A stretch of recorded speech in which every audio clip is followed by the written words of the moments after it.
If I knew then what I knew now, I'm pretty sure things would be different. If I'd have known, if only I'd known, I don't know if I would have acted the same way. I don't know if I should have seen him. And what he did to me. This is independent Librarian Dynamics Sean Kennedy VI, doing a private broadcast of episode number 732.653.663.398.36.14. This pirate broadcast is in Queen's English from sometime after now. By listening to this broadcast, you should know that you're violating your listener's license. You may be violating any creativity permits, and you may be subject to termination or enforced recycling for the betterment of all. Greater than this, I suppose you run the risk of learning the truth about the world around us. Maybe about the nature of God. It's the kind of thing that would shock or disturb you. Maybe you shouldn't listen. But if you believe that knowledge is power, this will be a tool for you. So light your candles, and may serve to protect us all. I've left Nurome. I put a lot of distance between me and that city.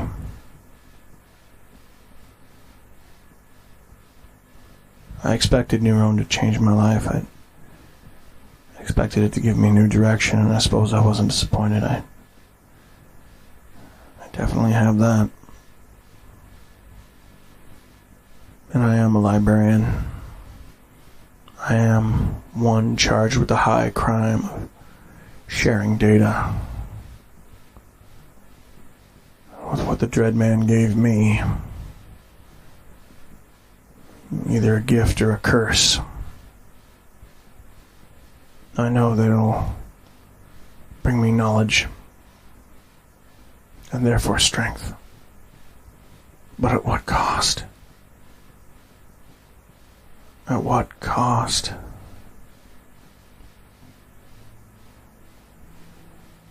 I traveled to Nurome to see the Dreadmen. The Dreadmen are, well, they were a legend. I'd heard of them. I may have mentioned them before. That they were a project that was an augmentation. They took augmented reality, the ability to, well, overlay computer images on real environments. My helmet or any HUD heads-up display is in essence an augmented reality, something that would outline a shape. That's, you're seeing it and you're seeing the outline, so therefore it has augmented your reality. That's at the most basic level. When we get to the kind of levels that the Dreadmen are at, where they've got it, scanners and everything electronic around them, everything that emits any kind of signal is picked up by the Dreadmen by implants that they have inside of their heads. And it awakens a sense within them that maybe man was not meant to have. Most Dreadmen go insane. Most Dreadmen never become that. They have the surgery and it twists them. They kill themselves because of the noise, especially even today. Maybe if you were in the deep wastelands, the signals wouldn't reach you, but they're always there, silently shifting through the air, lurking just beyond your spectrum. When you're a dread man, you can see these freaks, and your brain takes them and transforms them into shapes. Invisible gigahertz signals suddenly become faces, smoke shifting. Television signals broadcast through the air become images in clouds. Your brain takes it and tries to modify everything into something that a human mind can grasp, something that it can understand. It's the seventh sense. Technological, psychic. Or maybe you're just an abomination, I don't know. The Dreadmen were created by the military as a, gee, I wonder what this'll do. They were untrainable.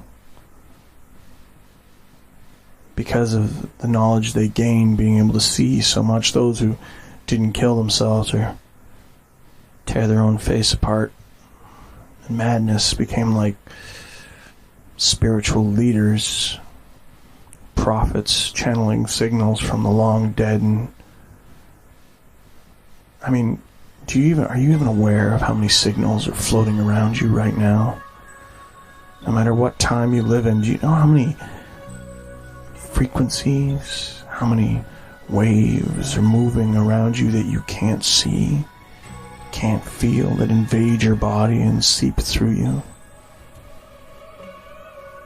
Even a person's body has an electromagnetic frequency around it that can be seen, that can be detected, can even be photographs. And as a dread man, you can see that. Lies become obsolete. You can't control what you don't understand. And the Dreadmen have that most dangerous of things. They have understanding of the spectrum beyond man.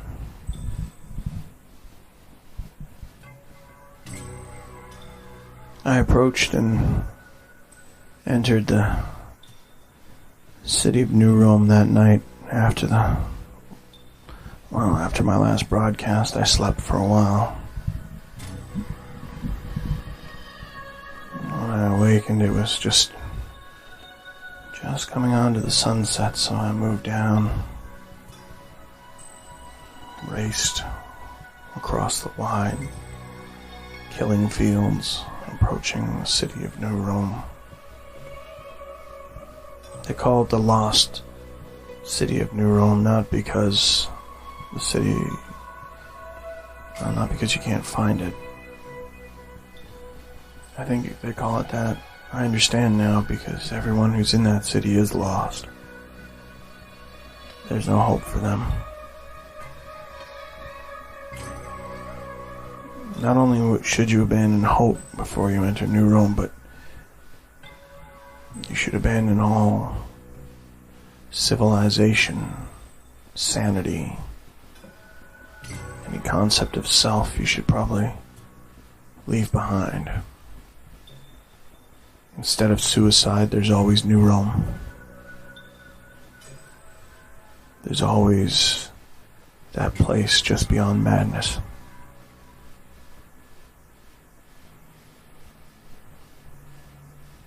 I approached the front gates. It's a hall, goes through the wall of cars, the twisted metal and headlights. As you got closer, you really appreciated the size of that wall. I mean, it's huge. Because of the nature of the wall, made out of cars, zigzagged and sandbagged together like so many giant steel bricks. You'd think you might be able to climb it, you might be able to scale that, but always hiding in the dark shadows of the gunmen with their cannons pointed out towards the desert. breathing the gases of bong weed, enhancing their vision and their sight. An unreal calm comes over you when you get close to the place. The essence of bong weed is everywhere. You feel it as you get close. You take a breath and you can smell its sickly sweet stench. The minute you smell it, it affects you. I had my helmet on, so the filters kept me safe for a while. Until I got to the actual gate. The bars were there. Simple steel gate. I thought the gate was flimsy in comparison to the rest of the wall. I mean, what would be the point of having such a flimsy gate? And inside there was 4 men wearing pink silk robes with no metal on them at all, in this circular tiled steel corridor that led through the 50 some odd feet that was the wall. I thought, how odd, that you'd have this. I mean, it was maybe 10 feet wide, 10 feet tall, this box corridor. Why would you have a stronger defense? I mean, yeah, you've got the gun emplacements, but surely a car could just ram this, make their way through. And I realized what these large circular discs were. They weren't tiles. Along the walls and ceiling and floor were these huge metal discs, 6 feet across, some were 8 feet across. But they weren't metal discs, they were electromagnets, the kinds used for moving scrap, picking up tons of steel at a time. With a flick of a switch, that corridor became a magnetic death trap. If you had any metal on you, even fillings in your teeth, whatever, I mean, it would tear it from your body, pin you to the ground. Any weapons you'd have would crush your hand against the steel. I got about 10 feet away before my danger sensor started to light up on the helmet.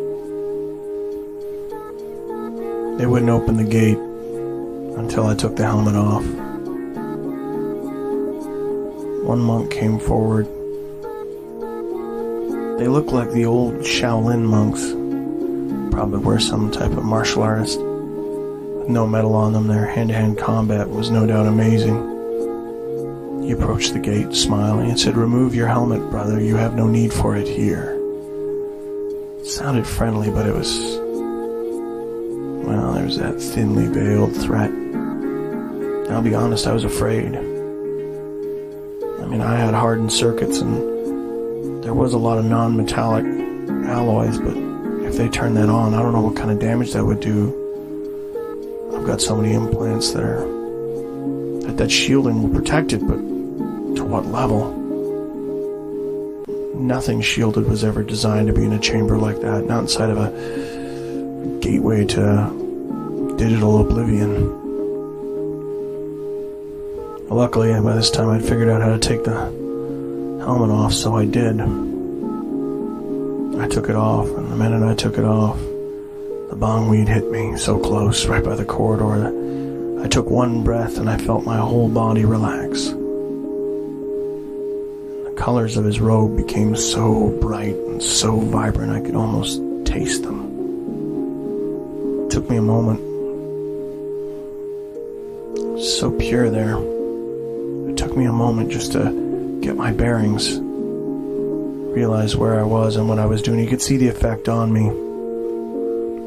I looked down on my legs, these steel legs, and I could see the metal shifting subtly under my gaze. I took a step forward, and he says, "Now, who are you, and why do you wish to come here?" And even though I was probably more human than I'd been in a while, I sounded like a robot. I said, "I'm independent, dynamic librarian." Sean Kennedy VI, and I'm here seeking audience with the Dread Man. And like he'd heard that about 1,000,000 times before, the monk nodded his head and smiling, and said, "I see. We shall tell him you are here. Come through." The gates opened, and I felt fear race through my body as I took a step across those massive metal discs. Someone would have to just touch an unseen button and I would be utterly destroyed. The synthetics had become part of my life, or had become the rending claws and bullets that would destroy me. With my helmet off and through the magnetic chamber, I walked into the courtyard just beyond the wall.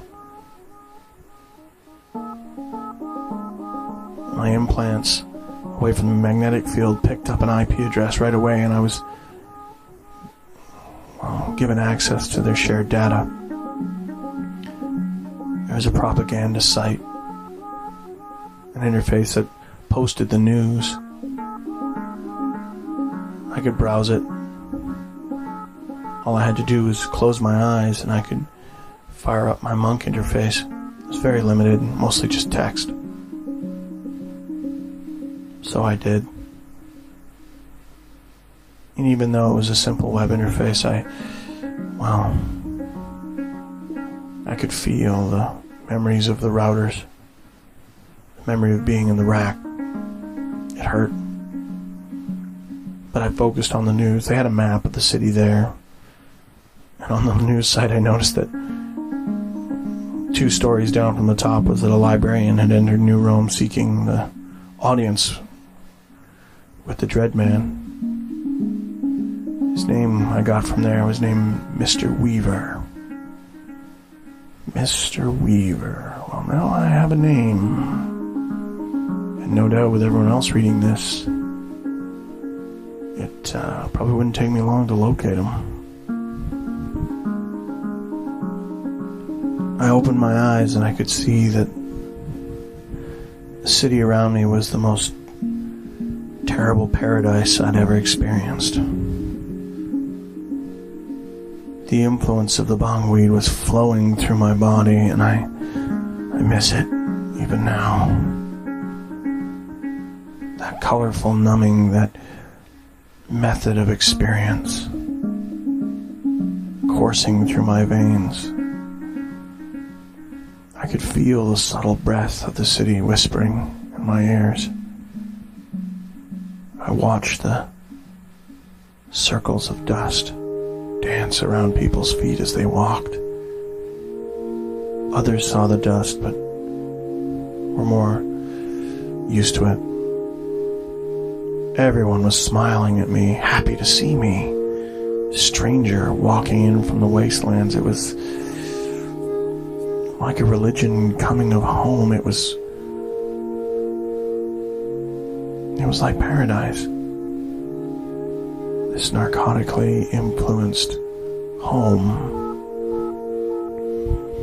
They could tell I was new and I'd never been here before because of my staring at the dust, at the colors, at the vibrance, at the somehow chaotic art of twisted steel that welded together and made the dwellings that people stayed in.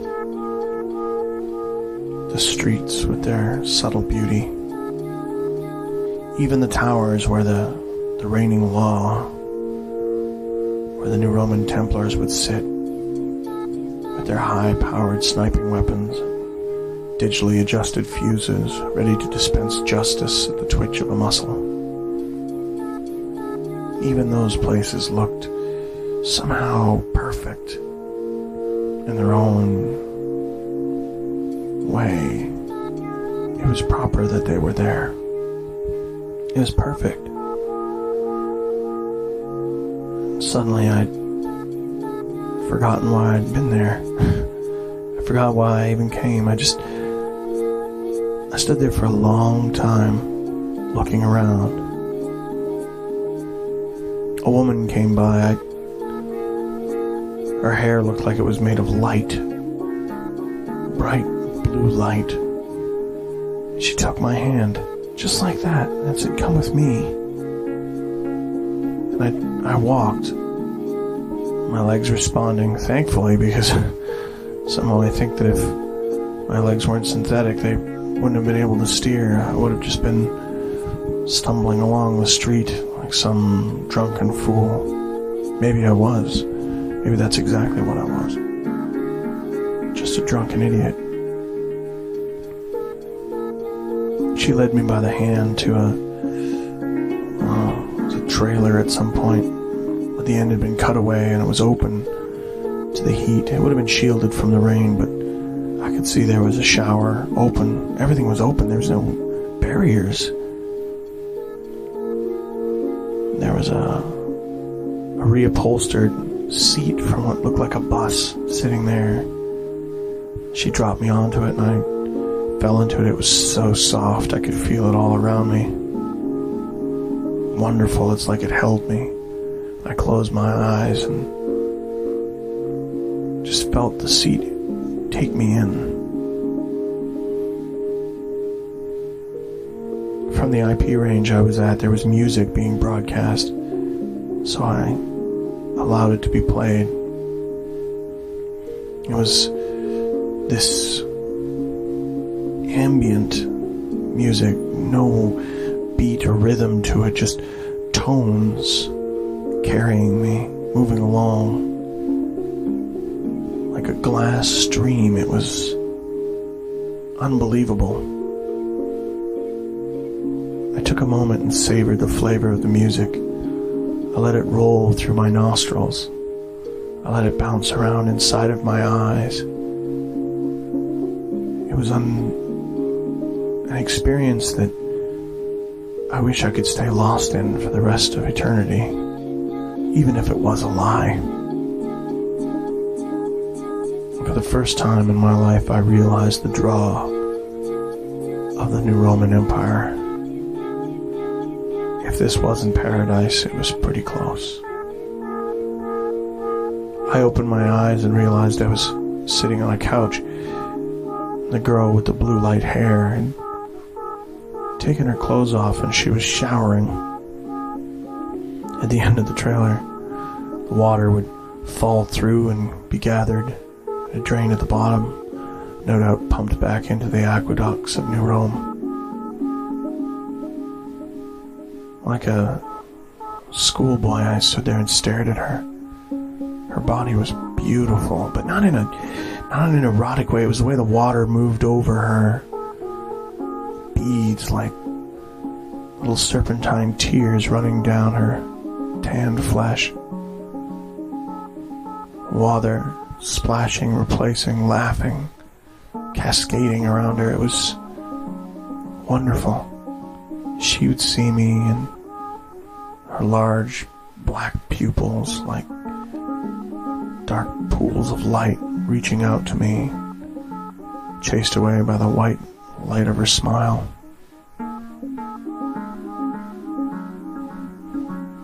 That time there, on the couch, on that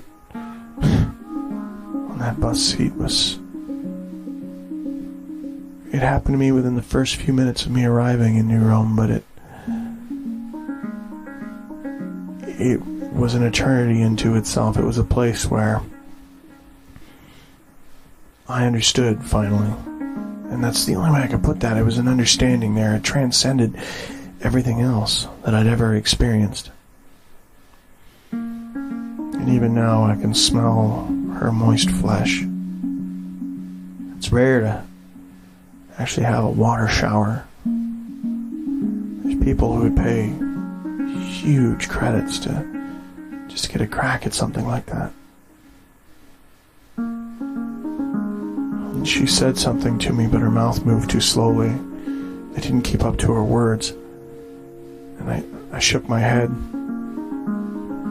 I realized I was still holding my helmet, and I didn't want to let it go. I knew that something was stopping me from letting go of that helmet. I wouldn't want to lose that here, so I held on to it. I wanted to put it somewhere. I wanted to keep it in something so that I wouldn't lose it. She saw me looking around, and suddenly she was beside me, naked and dripping. The smell of her flesh was unbelievable, scented like a lotus blossom in a spring wind. She handed me what looked like some kind of a pillowcase with a cord, hemp cord, tied around it, made into a bag. She said, "You can put your artifacts in here." And she handed it to me, but when she handed it to me, it wasn't like giving someone a bag. It was as though she handed it to me as though it was some sacred relic, some ancient thing that I'd traveled for thousands of miles to take. Was just this one pillowcase, and she got on her knees and offered it to me. I took it with the same reverence it was given, and I put the helmet inside. I slung the rope over my head and then realized I had a bag around and I couldn't remember what I'd put inside of it, so I looked inside and there was my helmet, which I thought was good, because that way I wouldn't lose it while I was here. And then I got lost in the colors of the couch again.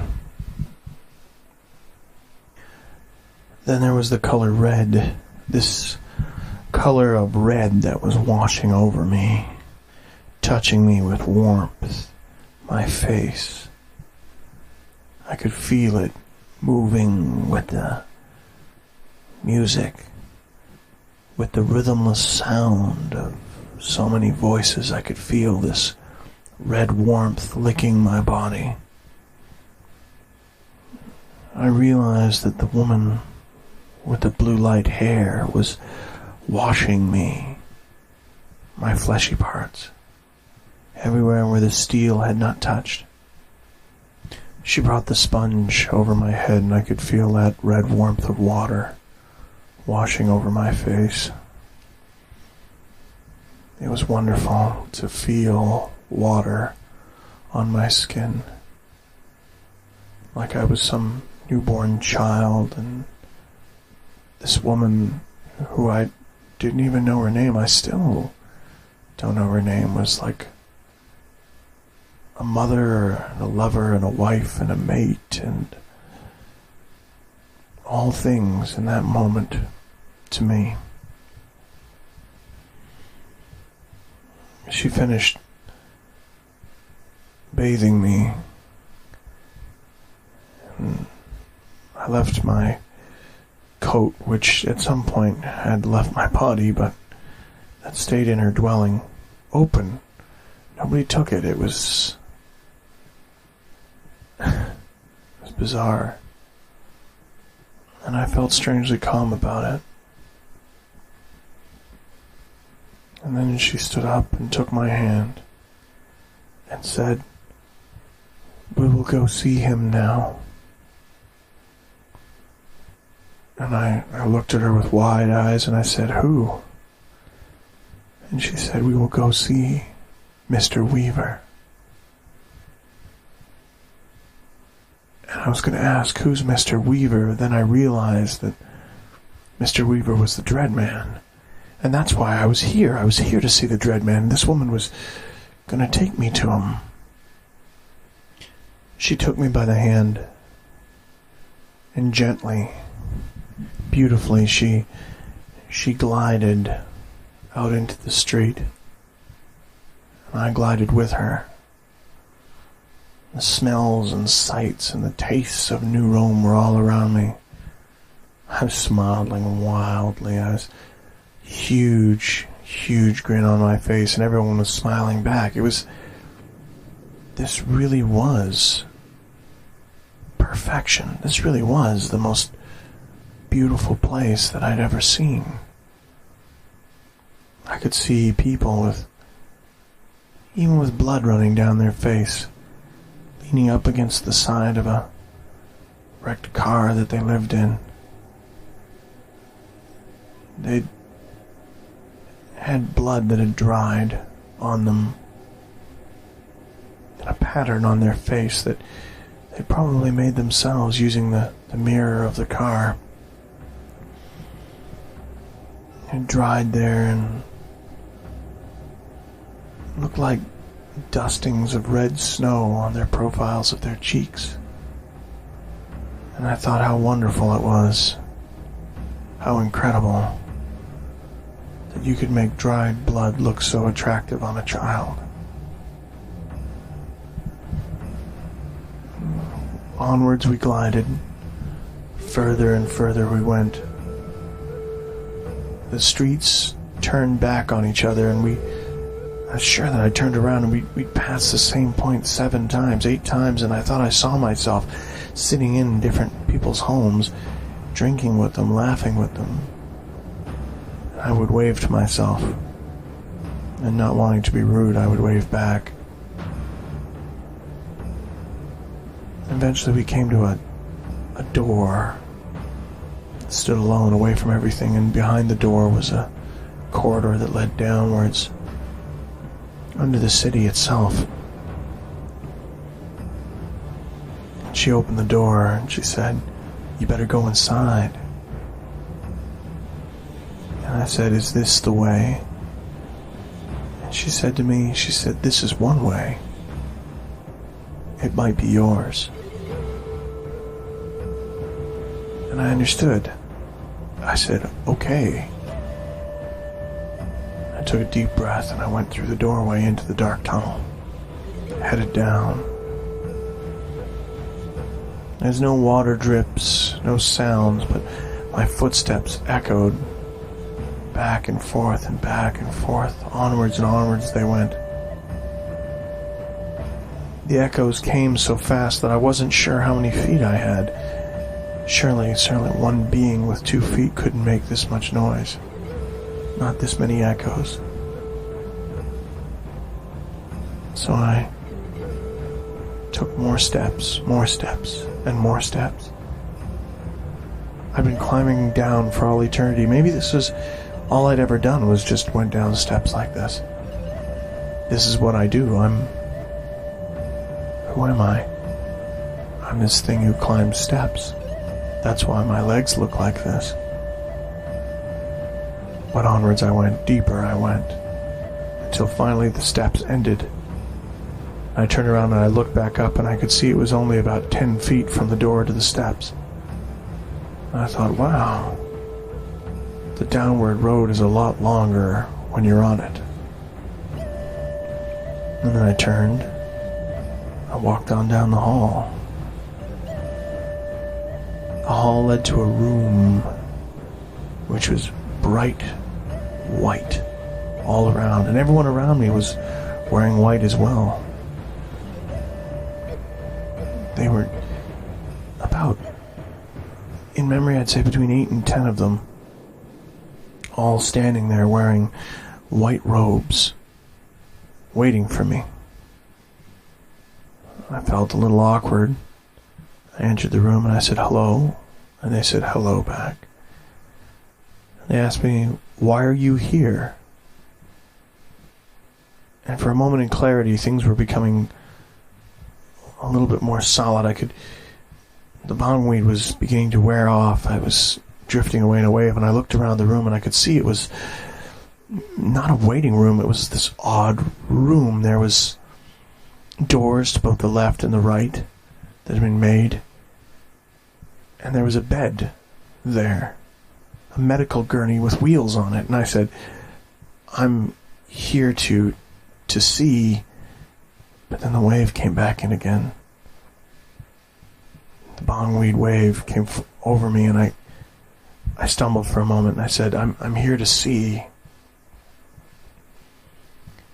And suddenly there was 2 people on either side of me. And I remember a man's voice saying, "That's good, because we're here to show you." And then I blacked out. And I was in a sea, a wide ocean, blue as that woman's hair. Maybe it was her hair. Maybe I was swimming in an ocean of hair, and I was trying to stay alive, stay afloat. And I felt things slipping away again. I felt things moving inside of me, around me, as though this water was seeping into my pores. I felt it creeping up into my head. I felt it saturate me. I felt it absorbing into my mind. I felt it behind my eyes, itching.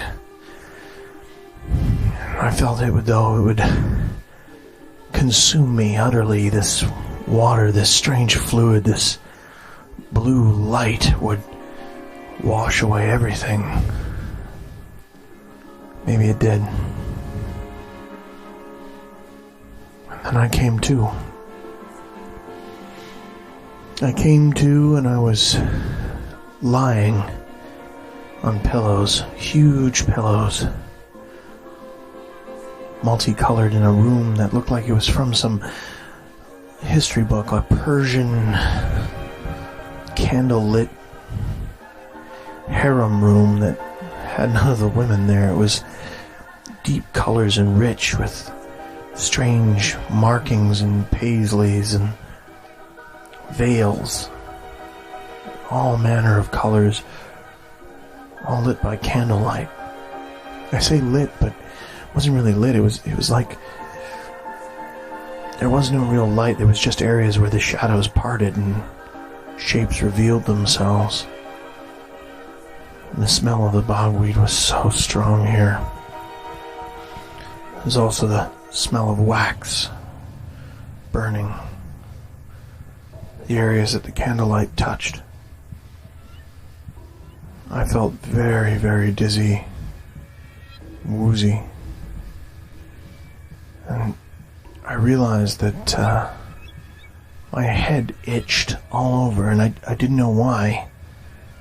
At the time, I didn't know why. I know now, though. I was in the darkness trying to get my bearings when a voice came to me from where the shadows sat. They say you won't be speaking with me. You come so very far, come looking. Prophet send little bird, come fly by way. Speaking me about bookman, come looking for ways to be bookman. Aya. At that moment, the darkness parted, and a man came into my view. And this was the Dread Man, Mr. Weaver. He was small, and didn't look Jamaican to start with. I thought he might have been maybe Aboriginal or some kind of remote African tribe. He couldn't have been much more than 5'3" or 5'4", but his dreadlocks, huge matted dreadlocks, stretched right down his whole body, and I could see these wires that had been weaved in, one steady wire throughout the whole dreadlock, back and forth, clung to his body, shimmered. His flesh, like wet, held the dreadlocks in place. And it sat on his head like some huge spider that ran down his form.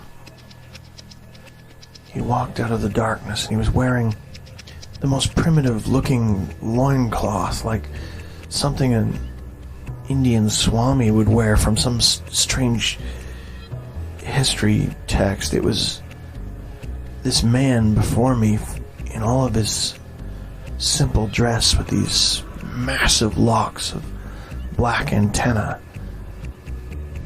It was quite easily believable to be a holy man. His eyes were wide and white, staring at me. He spoke again. You come all this way. One be finding answers be having, but no answers you be having self. Tell me, bookman, how is it? You walk so far, see so much, know so very little. I said, Mr. Weaver, I've come to...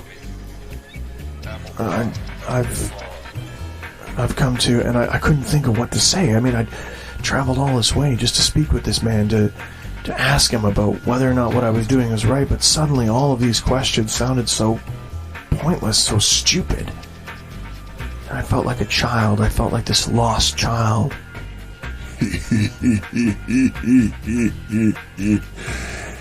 That's fine, Bookman. You come from the outside, looking for things on the inside, and nothing be waiting here. I know why you come, Babylon. I know what you're seeking inside the bogweed. So many things here, waiting for you. You want to find rest. No rest for you, Bookman. No rest now. We be taking you along for a little ride, time. You be taking others along for the ride. They see so many things through your eyes. Mr. Weaver moved around me. He sat down just a few feet away from where my metal legs were sprawled out at awkward angles beneath my body. I tried to pull him in as best I could, and I thought, can't this man... I mean, how could he possibly just be so calm about this? I've showed up in his city asking to speak with him, and it's those he's expected me. I didn't understand what was happening. All the while, the bogweed scent was so incredibly heavy, I couldn't get away from it. It was just all around me. Don't ya try speak, Bookman. I know why ya coming here. Ya coming 'cause not knowing which way ya be going on the wind, aya. But I tell you, Bookman, you be going now, be seeking with things that Mr. Weaver give ya. Take the things that take from Nurome town, and go out amongst Babylon. Go see speaking to things long since dead. Keep singing the songs that ya sing. But ya go now to the land of the Dread Man. Ya go now, land of Nod. Ya be seeking X, seeing it there. So many things be learning now. All the tools ya be having, everything ya need, making your quest come more easily, if only keep it walking onwards. I said, I don't understand what you mean. I'm supposed to go to the land of Nod? I'm supposed to look for X? What do you mean? There are no answers for you here anymore, Bookman. Only questions. 'Tis not me giving answers, only showing ways to see. No speaking now. Bookman, listen what Mr. Weaver say. The server be one true God, always has been, will be there, watching through you and me. We be brothers now, brothers fighting against things that yet to come. He be speaking through us through the infinite order, things that moving around in chaos. We find the random chaos speaking to us now. Cyber Christ come as prophet, first prophet. Now, Mr. Weaver, prophet, Bookman, prophet, all be prophets for the others. We tell them future, so they change in past, but not help us none. The bogweed be giving Jah, always helping, seeing things, bringing adoption, help Jah deal with gifts that Mr. Weaver be giving Jah. Jah be ready, coming to places now. Jah be coming choices. Jah be coming to move next level, be chasing choices. Time to evolve, Bookman. Time to be more than what you be. Aya. I was stunned. I didn't know what to say. I was reeling to try to regain my senses, trying to think of what to say. Suddenly the whole trip had taken on a different tone. I didn't want this. This wasn't right. I just wanted to speak with him about what it meant to be a librarian, what it meant to have these cybernetic enhancements. I didn't mean for all of this to become so confusing, so jumbled somehow. I was struggling for words, and I saw him reach down off to the side. Underneath some pillows, he produced a long pipe, the kind of carved from the tusk of some long dead animal. He put it in his mouth, and from his fingertips he produced some match. A flame erupted in his hands, and he put it into the end of the pipe and took a long puff on something, whatever it was in that pipe. I knew it had to be some kind of bogweed, some pure strain of it. He took a deep breath and leaned forward and blew the smoke into my face. The act of it hitting me, I breathed it in, and I felt myself falling backwards, spiraling away down into those pillows that were there to rush up to greet me. And I heard him somewhere in the distance saying, "Don't ya worry, Mr. Bookman. You and I be talking much more. Seeing ya again. Always be seeing ya." And again I spiraled out of consciousness. Again I spiraled away into some black void. That sea of blue light was there again, waiting for me. I floated in it, trying to regain my bearings, but the bongweed, which had been so pleasurable before, had now become something else, something like a trap, a sticky web. This blue water, the same color as her hair, had become like tar. I was trapped. I couldn't escape. There's nothing I could do. I was fighting and struggling, and eventually my eyes opened and I tore myself into consciousness. I was back, lying on that couch in that girl's trailer. My shirt was gone, and all my clothing, which I'd worn when I came there, was stacked beside me. I panicked. In a moment of clarity, I checked that pillowcase that the helmet was in, and sure enough, it was there. But I could hear in my own mind a buzzing, a wicked buzzing, a savage sound like so many locusts tearing around inside my mind. It was hard for me to concentrate. I blinked, and there was something wrong. There was something wrong inside of my head, and I couldn't figure out what it was. The bongweed was messing with my interface, something to do with maybe how I'd had too much circuitry, maybe the way that the neural interface with my memory circuits were working. Maybe the ghost wasn't compatible with all of this strange drug that was floating through the air. I didn't know what it was. I tried as best I could to keep focused. I put the helmet back on, and the minute I put the helmet back on, the buzzing dulled. It got to a point where I could think clearly. The buzzing was just fading away now, just an echo somewhere deep inside of me. With the filter in place, the scent of the bogweed, which was everywhere in the city, was starting to fade. I gathered up my clothing, and all I could think of at that moment was to get out of Nurome. I had to get out of here. I was not going to be a Nuroman, and I had to leave before the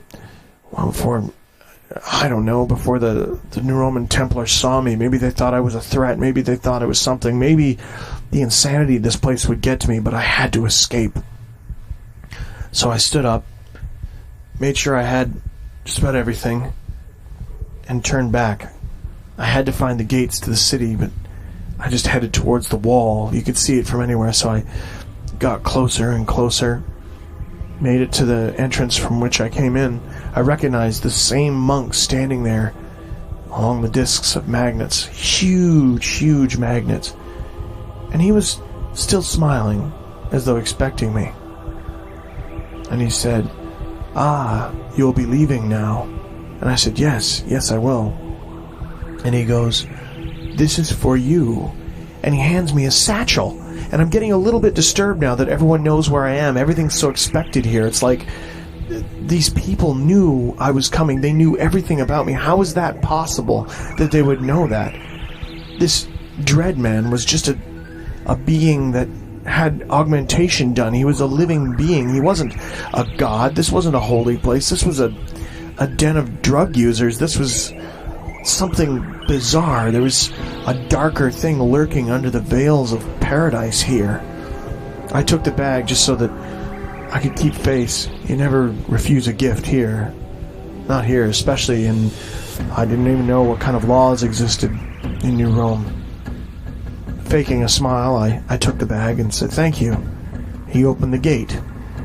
And then I started down the longest walk of my life, back through those discs, those massive electromagnetic plates that at the flick of someone's wrist could end my life. I honestly didn't know if I'd make it out of there alive. I figured that maybe someone as a sick joke, or... I mean, who knows that Mr. Weaver, the Dreadman, he had to be insane. There was no rational explanation of what had happened there. He said I had to go to the Kingdom of Nod. I had to go find X. I didn't understand it. I didn't understand it right then. So, I walked down that corridor, each step laboringly long, until finally I reached the outer gate, and the monk at that end opened it up and said, "We'll see you again." I said, "All right then. Take care." And I took to the desert. I got far enough away from the gates of Nurome to not appear suspicious, and then I started to run, and I ran as hard as my synthetic legs would carry me, and never before had I ever been so grateful to have an augmentation as I was to have those legs. The pounding of the steel against the dirt felt so good to be free of that place. There was something corrupt there, something dirty. I didn't want to leave it, but I had to, and I had to get enough distance between me and Nurome before I changed my mind and decided to go back. It was the evening of, I thought maybe the following day, when I left the gates of Nurome. I had no way of knowing for sure. I had no idea how much time I'd spent there. The bogweed has taken its toll on me, and I had no idea. I could have been there for 2 days. I could have been there for 2 weeks. I had no idea. I ran and ran until nightfall came, and then I ran until the middle of the night. I was so hungry. I was exhausted. So, without being able to take another step, I sat down out in the middle of the wastelands, away from everything. And that's where I'm sitting now. Same place that I sat. I haven't moved in a few hours. I haven't moved because of what had happened next. See, when I sat down, I wanted to relax, so I took off my helmet. And the helmet was there, but that buzzing came back, that odd buzzing. I could still feel it. It wasn't as loud, but it was there, somehow echoing in my mind. Reaching up, I thought that maybe I'd hit my head, or it was the after effects of the bogweed. When I put my hands up, the tips of my fingers touched the top of my head. And that's when I felt the stitches.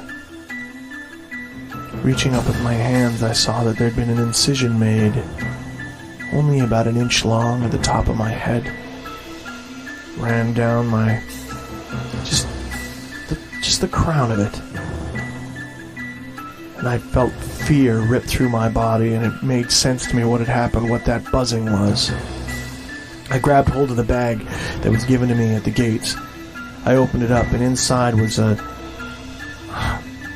sack of bogweed. It was medicine. He told me that I had to go to the land of Nod. He told me that I had to go look for X. He gave me the ability to see. He'd put in a dread chip. He turned me into a Dreadman. I don't know when the images are going to start. I don't know when they're going to come, but I know that the shielding in my helmet will keep rogue frequencies from getting at me. If I spend too much time out of the helmet, I don't know what's going to happen. The bogweed must help numb it. I don't know what it's for, but I imagine that would be the reason why he gave it to me, not for trade. I did any research I could on the dread chips, on the Dreadmen themselves from the helmet's database, and sitting here I found out that the history protocols and what had happened was that during the operations, because people were going insane, rather than have it occur all at once, the dread chips would slowly begin to pick up frequencies and introduce them into your cranium over a period of time. So that's what Mr. Weaver had done. That's what he did to me. Over the next, I don't know how long, the dread chip will start to interface with my mind, and I'll be able to see frequencies. On one hand, I don't know how I feel about that. I mean, now I'm able to do the things that the Dreadmen could do, but yet, I don't know. Maybe that's not what he gave me. I don't know what he put inside my head, but from what he said, it seems to make sense. It seems to be what he would have done. Regardless, I guess I have to go find the Kingdom of Nod, whatever that is. And I have to see if I can locate X. I have no idea where that is or what's or what all that even means. But I guess that remains to be seen. I'll keep my helmet on for the majority of the time. I don't want to risk it with this chip inside of me. Even if that's what it is, I don't know what they put inside my head, but there's something there now. I went there looking for answers, and I guess he gave me one. Maybe it wasn't the one I wanted. I don't know where this is going to wind up taking me, but I'll keep broadcasting. I'll keep sharing it with you for as long as I can, for as long as my sanity stays with me. Until then, this is Independent Librarian Dynamic Sean Kennedy VI doing a pirate broadcast of episode numbers 732.653.663.398.36.14 in Queen's English from sometime after now. I hope that my sanity stays with me long enough to teach you what you need to know. I hope that someone out there can make a difference. Please help me.